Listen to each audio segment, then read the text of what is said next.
বৈঠকি বুড়ি আপনাদের সকলকে নতুন বছরের প্রীতি এবং শুভেচ্ছা জানায়।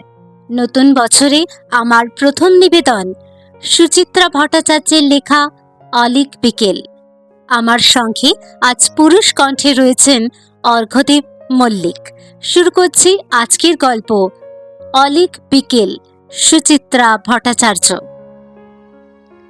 শীততাপ নিয়ন্ত্রিত ভাড়ার গাড়ির নরম গতিতে হেলান দিয়ে বন্ধ কাঁচের ওপারটাকে দেখছিল অন্তরা। না, কলকাতার এই অঞ্চলটা মোটেই বদলায়নি। ওয়েলিংটন, বউবাজারের মোড় ঠিক একই রকম ঘিঞ্জি। ট্রাম লাইনের দুধারে পুরনো বাড়িগুলো এখনো বহাল তবিয়তে বর্তমান, ভগ্ন প্রায় দশায়, হতশ্রী চেহারায়। সেই তখনকার দোকানপাটগুলো যেন একই রূপে বিরাজ করছে এখনো।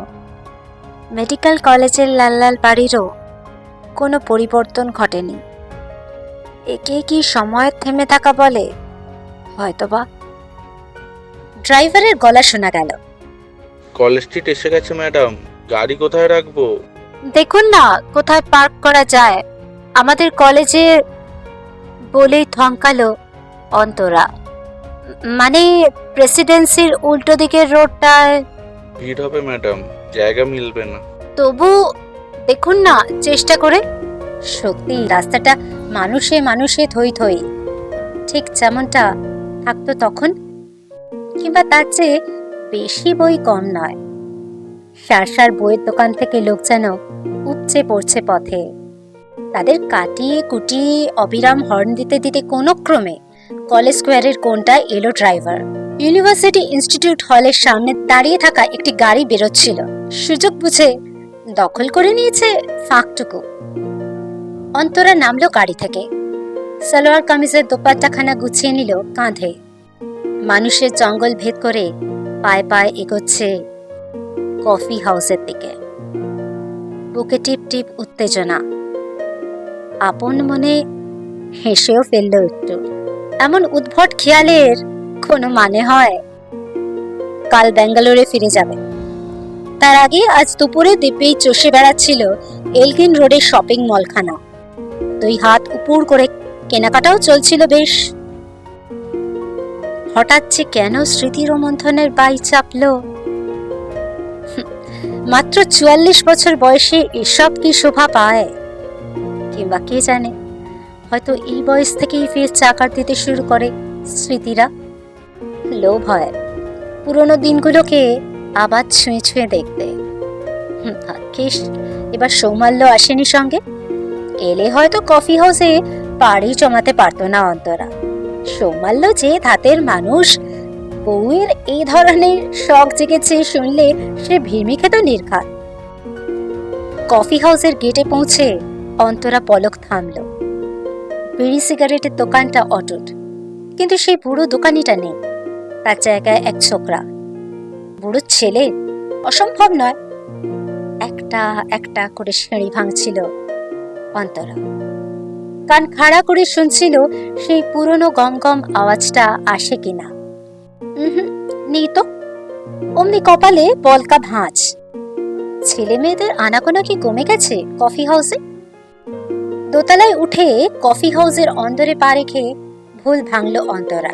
না, আছে তো ছড়িয়ে ছিটিয়ে টেবিলে টেবিলে, তবে তেমন একটা উচ্চকিত নয় যেন। কফি হাউসের ভুলও তো বদলে গেছে আমূল। আলবার্ট হলের সেই প্রাচীন অভিজাত রূপে এখন হাল ফ্যাশনের ঝাঁ চকচকে পরিপাট্য। ছকচকে দেওয়াল, চকচকে টেবিল চেয়ার, লম্বাটাটি ফ্যানগুলোর মলিন লোকটাও কোথাও উধাও। যে টেবিলটায় তারা নিয়মিত আড্ডা জমাতো, সেখানে এক তরুণ ল্যাপটপ খুলে কি দেখাচ্ছে এক তরুণীকে। নিশ্চয়ই লিটল ম্যাগাজিনের পাতা নয়, কিংবা কোনো কবিতার লাইনও নয়। সেই পাগলটার মতো 2 হাত নাড়িয়ে মাথা ঝাঁকিয়ে কোনো টেবিলে কথা বলছে কি কেউ? গোটা হলটাই বড় বেশি শান্ত শিষ্ট। সিগারেটের ধোঁয়া নেই, আড্ডাখানার মিশ্র কোলাহল নেই। এখানে একটা আটপৌরে রেস্টুরেন্ট। দূর স্মৃতির সঙ্গে কিছুই মিলছে না। এতটা ছুটে আসা বৃথা হলো অন্তরার। স্রেফ সময়ের অপচয়। আইফোন পাচ্ছে। ভ্যানিটি ব্যাগ খুলে তাড়াতাড়ি মনিটরে চোখ রাখলো অন্তরা। মা। ঈষৎ উদ্বিগ্ন স্বরে অন্তরা জিজ্ঞেস করলো, কি হলো? কিছু না, তোর কেনাকাটা শেষ? মোটামুটি। বুবাই ঠিক আছে? হ্যাঁ হ্যাঁ, ওকে নিয়ে সমস্যা নেই, ও তো লক্ষ্মী ছেলে। কি করছে ও? চুপটি করে বসে আছে বারান্দায়, লেক দেখছে। কথা বলেছে কিছু নিজে থেকে? ওই একটা দুটো। বিকেলে কিছু খেয়েছে?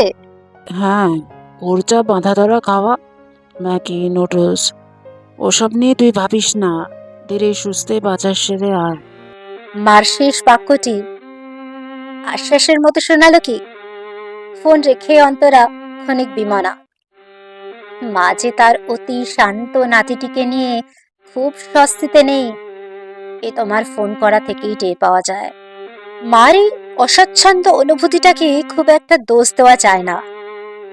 অটিস্টিক নাতিটিকে নিয়ে দাদু দিদা যে যথেষ্ট মনোকষ্টে থাকে, এ তো অন্তরার অজানা নয়।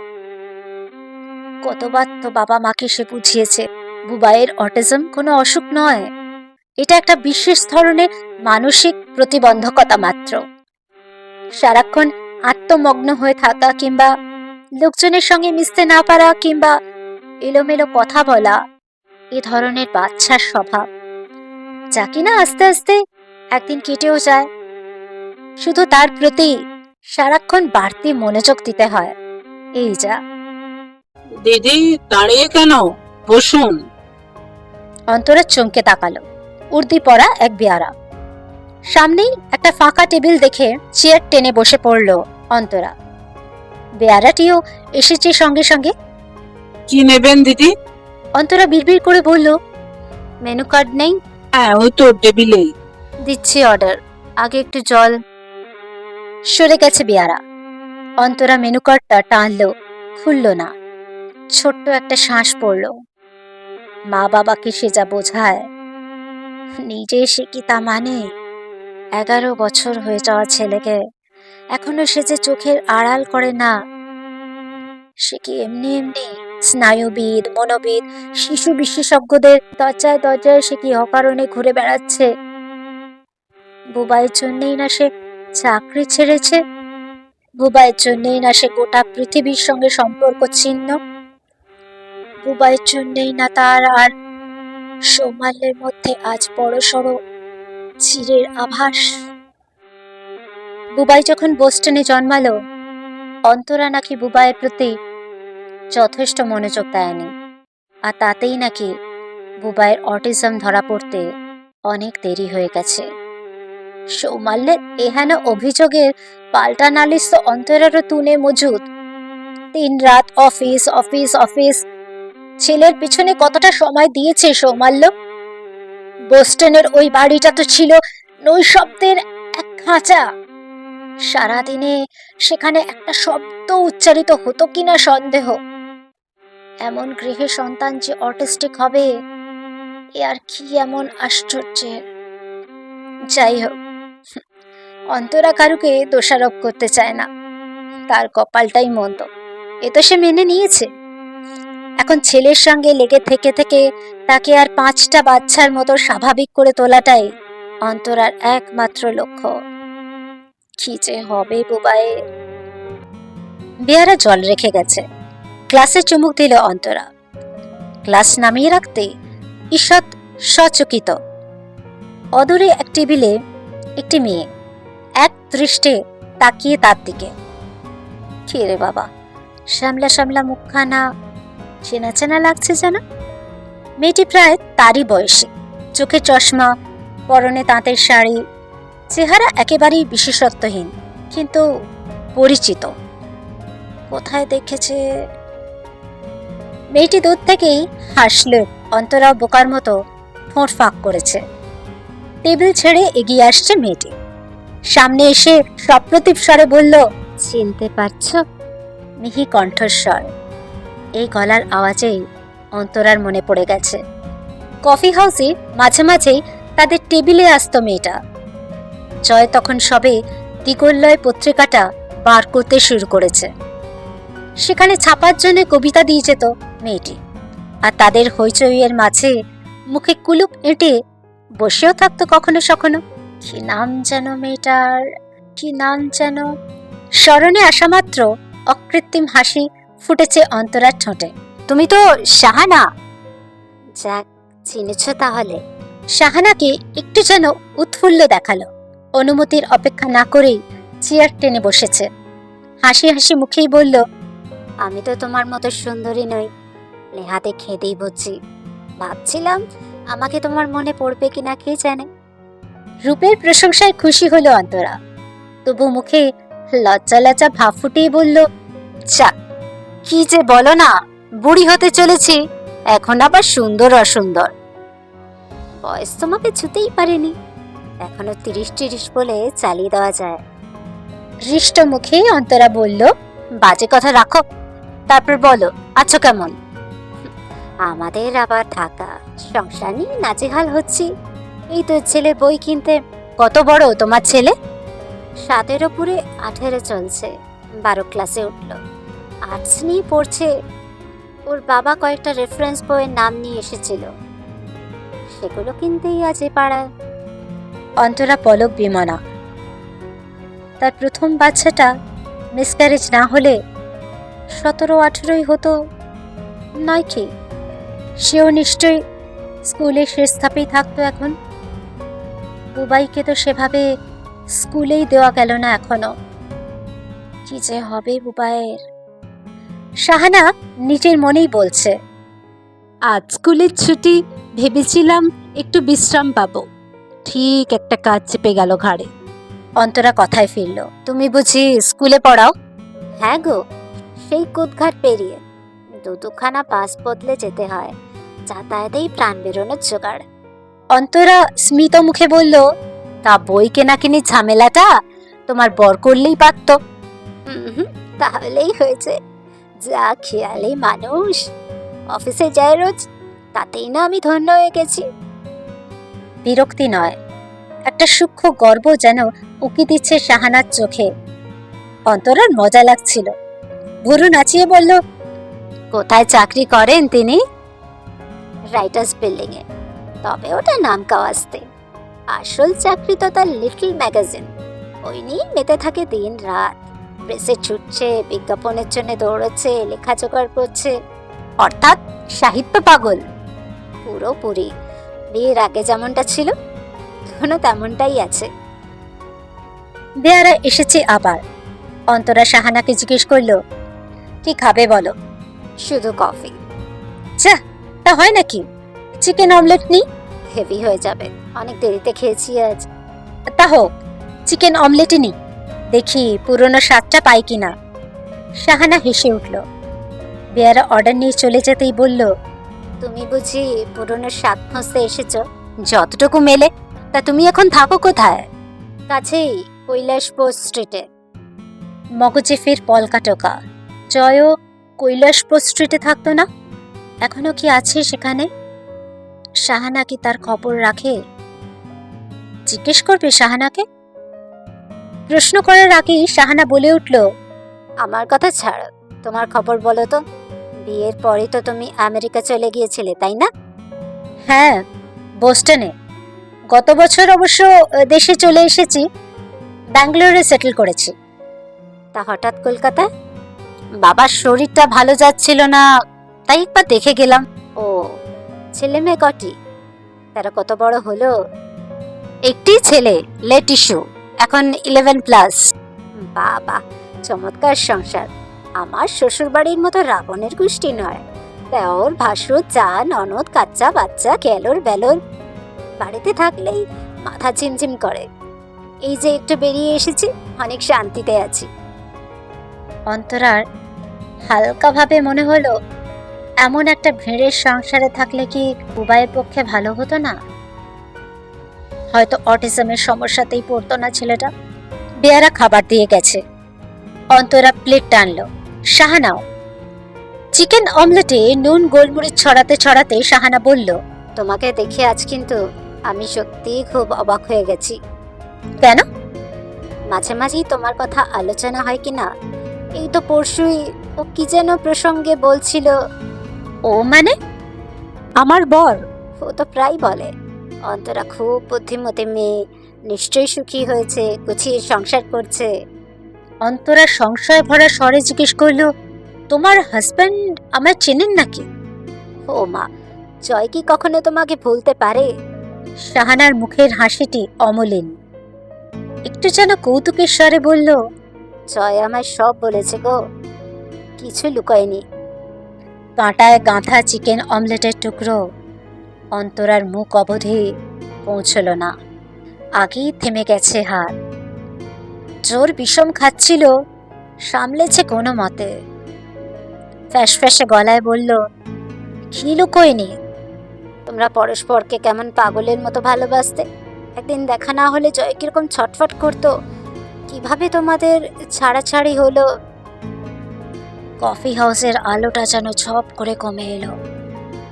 একরাশ পাংশুটে অন্ধকার যেন ঘিরে ফেলেছে অন্তরাকে। জয়কে অবহেলার উপাখ্যান প্রত্যাখ্যানের কাহিনী সবই জানে শাহানা, তারপরও উপযাচক হয়ে তার সঙ্গে এসে গল্প করছে হেসে হেসে। কি ভয়ঙ্কর মেয়ে। আপনা আপনি কেমন একটা আত্মরক্ষার সুর এসে গেল অন্তরার গলায়। কেঠো স্বরে বলল, আমি কোনো অন্যায় করিনি, জয়কে আমি যথেষ্ট সুযোগ দিয়েছিলাম। জয়ও তো সেই কথাই বলে, তুমি তো ওকে বিয়ের প্রস্তাব পর্যন্ত দিয়েছিলে। শুনেই ও নাকি এত নার্ভাস হয়ে গিয়েছিল, আর তোমার ছায়াও মারায়নি। এভাবেই বলেছে নাকি জয়? অর্থ সত্যের মোড়কে পরিবেশন করেছে ঘটনাটা।